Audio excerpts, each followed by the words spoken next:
Good evening, and welcome to the Think Inaugural Conversation series, a show exploring issues shaping South Africa. My name is Lucky Mathebula from the Thinc Foundation. The Thinc Conversation is a conversations with and by South Africans who have influence and are influencing. Some have led, are leading, and have ideas about how leadership can improve in our country. This is more than a conversation. It is a thought-provoking dialogue for a nation moving beyond transformation and transition. We unearth voices the nation needs to hear in this Business Day TV studio or wherever we access them. In this inaugural edition, we focus on the leadership axioms in South Africa. Our leadership axioms are: prosperous nations, companies, and individuals share a common trait. They have invested in the competence, women's skills, knowledge, and attributes, leadership, and long-term thinking. Secondly, the decisions nations make today will define the nation they become tomorrow. And lastly, what nations decide and fail to implement will haunt their future. Our Constitution, the most legal vision a country can have, sets out South Africa's vision to be a non-racial, non-sexist, united, democratic, prosperous, rules-based, human rights-driven, human dignity-focused, and equity-pursuing society. Social and economic justice underpin what we are all about as a nation. Joining me to unpack this are two highly respected voices on the subject of leadership in their own experiences and field of influence. Dr. Reuel Khoza, President of the Institute of Directors in South Africa, and Ntate Victor Sekese, CA and Chief Executive Officer of SN Grant Thornton. Gentlemen, welcome to the Thinc Conversation. Thank you for having us. Good evening. We're having a conversation amongst ourselves, and this conversation we're beaming out to society. And if there is a leadership issue in the world, in Africa, in South Africa, what would that be? Let me start with you, Dr. Khoza.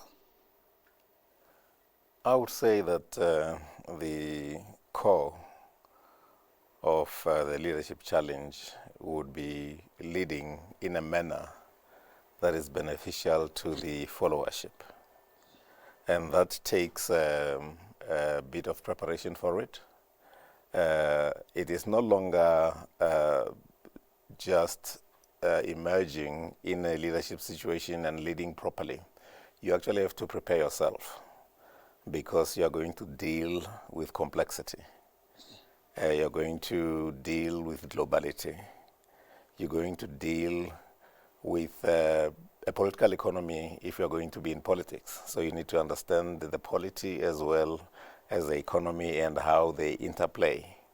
So in essence, the key issue in contemporary leadership calls for preparedness. In other words, knowledgeability, but that alone would not be adequate.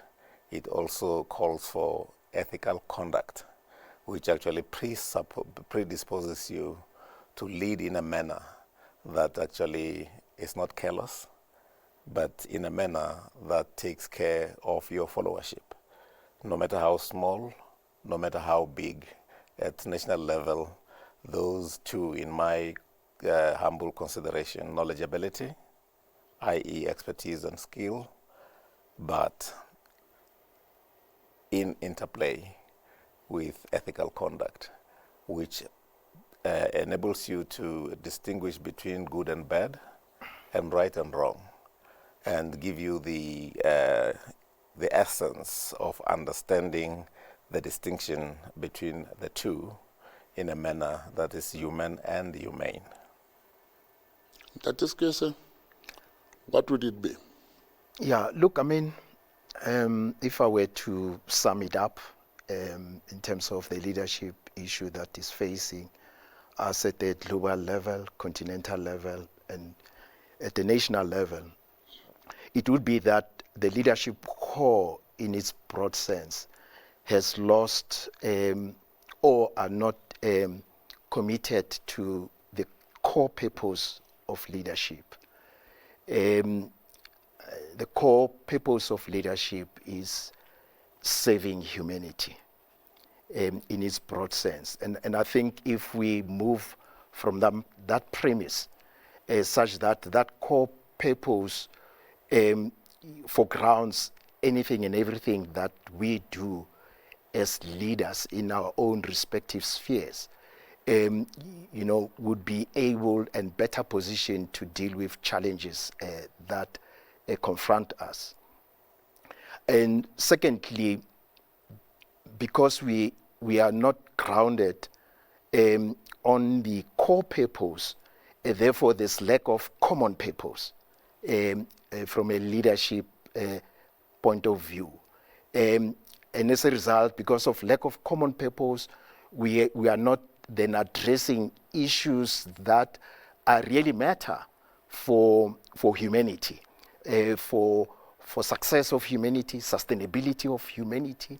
And that's why you see institutions, social institutions that are meant to serve humanity are breaking or have broken. And we see at the global level, the global governance institutions are not effective. I think UN, currently WTO is silent about what's happening in terms of the trade wars that are facing us. So there is a gap then in that regard. So on the continent itself, the African continent is regarded as the poorest continent, and yet, is endowed with so much natural resources, human capital, etc. So a leadership that understands its purpose would not leave that unattended to, and will prioritize its efforts, activities towards addressing that and addressing the situation where Africa is poor and yet at the same time wealthy, to close the gap between potential and reality. Locally, we have perennial issues of poverty, unemployment, and inequality, and that takes leadership core understanding its responsibility to humanity in addressing that. Yeah. But if we're to characterize it, and I see you have already started to do that, to say at home we are talking about the three challenges. Yeah.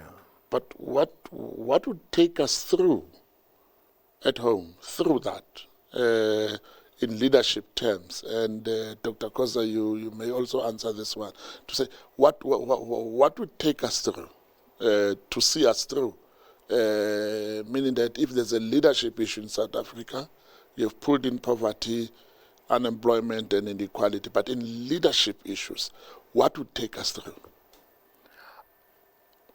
I think we need to change our mindset from a short-termism to long-termism. A number of the challenges that are facing us, they necessarily require that long-term outlook, but not only long-term outlook, but commitment to that. I think time and again we are presented with grand plans. You remember the National Development Plan. How many of us remember that? Which has got a deadline that is imminent now. But we are not aligned in terms of what have we achieved, what still needs to be done, and etc. And we seem to be dealing with problems as they erupt on a short-term basis. We've got this challenge, then we put study groups and think tanks come along. So, if you look at successful nations, particularly you look up to Asia, China and India, they do adopt that long-term mindset, which transcend leadership epochs of their leaders. I want to get there on your long-term thinking, Dr. Khoza. Developing competence by prosperous nations. As it's one of the axioms that we are working on in these conversations, to say how do we work on that? You know, the question of long-term thinking. I mean, we're talking about the NDP. It is it has had a vision 2030, and we're just next to it. But it is a vision that was established around, I think, 2012 or so, somewhere there. So, is it long-term thinking enough?